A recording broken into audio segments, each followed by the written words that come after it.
Hey everyone, welcome back to another video. Today we're going to be talking about Dino Fury episode 2. And I've got to admit, it's not a bad episode. But if you want to hit the like button, hit the subscribe button as well as that cheeky notification bell to be notified when more videos drop. Let's just jump straight into it. Now, my first impressions is last week's episode was really good. It was a very strong episode. And I feel like if the series keeps on going, then it's going to be what it's going to be, and it's going to be a very good series. So what I kind of like in this first episode is the fact that they're learning how to morph, and this you never see anyway. It's literally they know exactly how to morph straight away. So when they added this part in, I was like, do you know what? I genuinely really like this. I like the fact that it's not we've got to do it straight away. So it kind of addresses a few things of what some people have asked in the past. And do they know how to morph straight away? You know, it's not how they get the keys. Now, I will say, every single time that they show a key, and it's like, let's use the stink key, they show it straight at the camera every single time. And I'm just like, okay, like, fair dues. Like, I know you're trying to sell toys later on, but it just feels a bit kind of out of place. Like, this is definitely product placement. Like, they could easily turn around and go, hey, guess what? Here is the key to this. Do you want a can of Coke? Coca-Cola. And they show it off like that. So to me, it's a very kind of weirded thing. So I kind of like the fact that they do this. Now, they also use teleportation. They use it a lot. Like, guarantee it's like, we need to go to the bathroom, teleport. Need to go to the front room, teleport. And teleportation hasn't been used, I think, since pretty much since Turbo. Turbo would be the main thing when they just teleport out, and it's generally really nice to kind of see. I really like the whole effect of it. It feels very much like Thor. When he obviously wants to get back to Asgard, he uses the kind of ring road or whatever. The Bifrost or whatever, and it just beams him. And I really like this. I think the effects on this has gotten a lot better from previous episodes. One thing is they talk about Zords, which is really cool. They talk about getting a defense grid so no one can get back in. It's all super powerful, which is great. You know, force fields and all that. But one thing that does kind of annoy me is Ollie's attitude in this. It feels like he really wants to be this character where, how do I say, like, he just literally wants to be, I don't know, like the biggest dick in the room. I don't know. So they find Void Knight's scanner, and Ollie goes like, oh, I can just attach it to my mum's equipment, and we can combine it and we can get everyone. I mean, it can be done within 10 minutes. It feels like he wants to be a ranger, but he doesn't want to put in the time, and that generally kind of irritates me like quite a lot in this. So when everyone turns around and says, no, we'll do this, we don't know what the combination between the two techs and stuff like that, no one knows. Ollie just kind of scoffs and like, oh, whatever. Like, he always has to be right. He has to do it.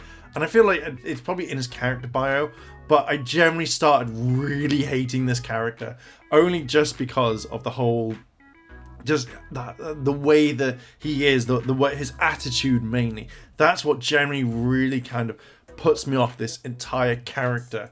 So he steals it, basically, gives it to his mum later on. They talk to the warden of the park and they say, hey, look, Sporix, let's kind of deal with this. And, it's kind of like he doesn't believe it. Now he's going to be like, oh, how do those kids know about Sporix?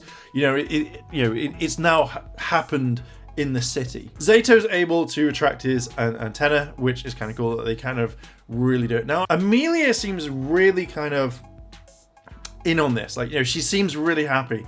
Like, she wants to help out a lot, but she also seems like really kind of impressed. So I think one of the biggest Easter eggs we get in this is Hartford Robotics, which is from Operation Overdrive, and it's like one of these little things where it's slowly bringing these things out. So the kind of, I think it's Jane who pretty much runs BuzzFeed or Buzz Blast, whatever it's called. She pretty much has this android, and it's really nice to kind of see Hartford Robotics on there. It's really nice. There's also HR, which I kind of like at the same time. So seeing all of this to me was perfect. Like, I like Easter eggs. Now, I don't care about cameos anymore. I want to see lots of Easter eggs.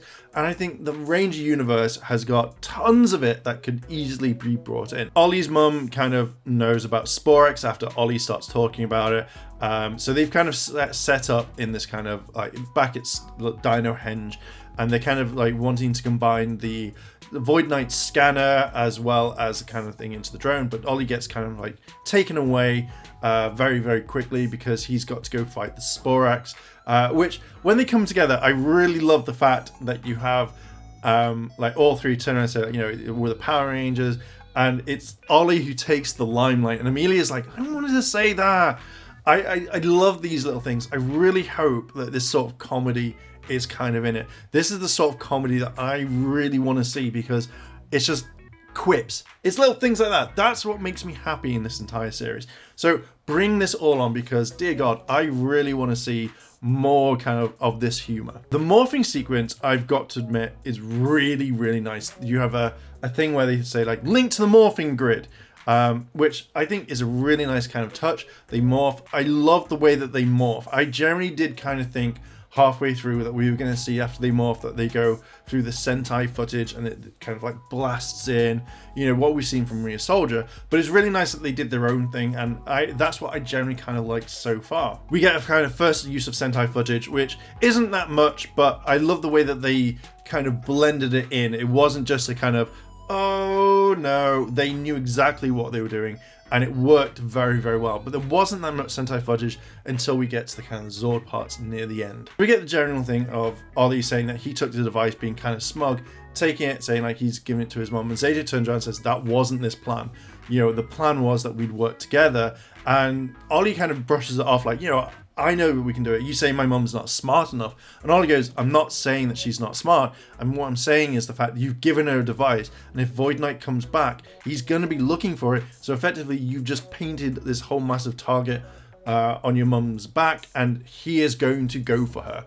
And Ollie kind of like goes, oh no. We get this really kind of quick part where they're outside, they teleport out straight away, and they do the quick morph after they see that Ollie's mum is about to be attacked by Void Knight. Shakhorn is the monster's name in case I forget it. Mucus is the obviously little thing. So they're all kind of in the area in the park, and they're going to go and attack. And basically, as the Rangers kind of bring their bring the monsters and that like Sporix away, Ollie's mom just blows them up, which is kind of cool, like saying like, you're not going to use my tech or hijack my tech for your ways, and obviously destroys it, so therefore the device is gone, which is kind of cool, because you didn't think that would happen. Like, you think that maybe she would have flown the drone away, and that was particularly it. Kind of wrapping it up, we get Zord fight, which is fine, and I reckon this is going to be the key point to the entire series, is the way that they move, the way that we've seen it, where, you know, they're rolling about, like, you know, it's a lot different than the normal static run towards like that and then attack. This is absolutely different. We've seen it in Rear Soldier. If you've not seen Rear Soldier, basically these Zord fights are going to be the ones that, you know, you're going to see, and this is what I think is really kind of cool. So we get different combinations. We get a brand new weapon, which wasn't in Rear Soldier, which is basically the finisher. And then basically we find out that once a Sporix is destroyed, it gets stronger and stronger. Void Knight drops in. They've got a base called Area 62, which looks really, really cool. And basically you've got a machine that no one knows what's going to happen. I reckon it's going to just be the end of the world time machine, but you need more energy for it. So that's it. If I was Void Knight, I would just let the Rangers destroy each Sporix and grab it the second it lands. But for general, the whole term of it, and Ollie basically apologizes, and everyone's like, oh, got a great team, and that's particularly it. So pretty much, I think that is like a very quick roundup of what happens in the series. I feel like this is a really good series so far. I feel like the storytelling is decent. It's kind of paced well. They're using the social media type thing. I love the kind of PSA thing at the end, like, if you see a Sporix, call the Ranger hotline on this number, or like basically message us. And I kind of like the fact that you can actually contact a Ranger if you see it. So I really like that. I can see that being used much later to kind of like confuse the Rangers, to get them to turn up at different places. So I feel like this series is going well. I love the morphing sequence. I think this is the best morphing sequence we've seen for a very long time, because it's not just like the Rangers stand there and they're kind of like looking straight ahead, and then it all goes around. I really love the fact that each one has got a different, unique kind of way that they morph. Zato's more kind of like, I'm bathing in it. Ollie's more like, what the hell's going on? And Amelia is just, I'm having it, cool. So I kind of really like the fact that you can see the morphing grid go around them, and this is what I like. I just love the effects. I think the effects in this show are absolutely kind of perfect in this one. My thoughts is, I think this is again a very good series so far. I'm excited to see what's going on. I can't wait to see what they're going to bring into the next episode, and it has made me want kind of more. It's kept the hype up, but I'm still preferring the first episode because it feels a bit more. I've already found the range that I'm not a big fan of, but I'm guessing that will change later on. But yeah, I am gonna leave it there. What are your thoughts on this? Do you like Dino Fury? Are you okay with it? Do you not like it? Let me know down below in the comments. What's your favorite part of the episode if you've seen it? Let me know down below in the comments. And if you like this sort of video and you want to see more, hit the like button, hit the subscribe button, as well as that cheeky notification bell to be notified when more videos drop. Thank you very much for watching, and I'll catch you in the next video.